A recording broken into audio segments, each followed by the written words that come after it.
I had to respond to this comment. People do not understand, and even when women that have fibroids don't understand how dangerous they are to our health. People underestimate fibroids, right?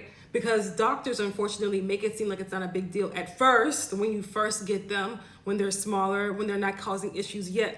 And then when they grow bigger, they're trying to push surgery down your throat. But here's the thing.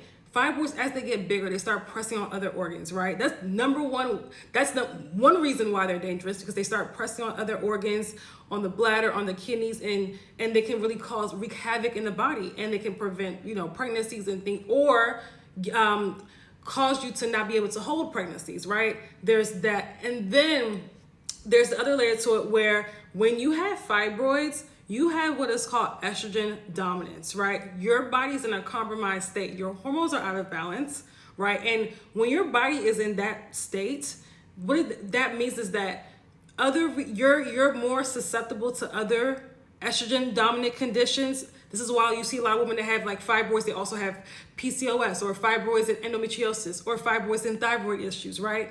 And you're also there's a bigger risk. I'm not saying that this is going to happen to you, that certain cancers also fall under estrogen dominance. So when you don't get to the root cause of your fibroids and get rid of them naturally, you could be potentially setting yourself up, right? The women that have fibroids tend to have a horrible time during menopause, or even they go through what you call perimenopause, right? They go through that period, their hormones, because your hormones are completely out of balance when you have fibroids, right? That leaves your body more susceptible to things like, blood sugar issues, insulin issues, also, high blood pressure, strokes. There's so many things that can happen. You can just hemorrhage. Some women have fibroids, been bleeding for months consecutively, right? So it's not a small thing.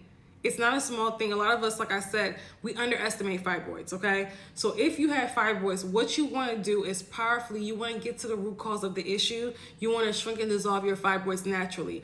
What that entails is that you creating a healthy environment in your body, because fibroids cannot thrive when your body's healthy. They cannot thrive in a healthy body. They can't survive in a healthy body. So if you have fibroids, we're dealing with a toxic overload. We're dealing with, hormones, again, out of balance. The liver's overloaded. The kidneys are not filtering like they're supposed to, right? We're dealing, again, with all of these estrogens, these bad estrogens in the body. It's a lot. A backed up digestive system. So it's important, it's imperative that you approach this from the root cause. If not, you're just gonna have to continue to accumulate toxins and continue to grow back these fibroids, period, okay? So if you're watching this and you're wanting to get to the root cause of fibroids, you're wanting to powerfully transform the health of your body, because when you have fibroids, it's a full body issue. I have an amazing program called our Detoxify Your Womb program, where I work with high-level women to powerfully get to the root cause of fibroids and get rid of fibroids, dissolve their fibroids, and also restore their hormonal balance, okay? I've been working with women in this program for years, and we've opened up a 2-month intensive, okay, in this program. So if you're interested in a 2-month intensive in our Detoxify Your Womb program, be sure to get more details in the link in my bio, all right? But all in all, stop playing around with your fibroids. You gotta get to the root cause of the problem, because they're gonna cause the worst health outcomes, okay?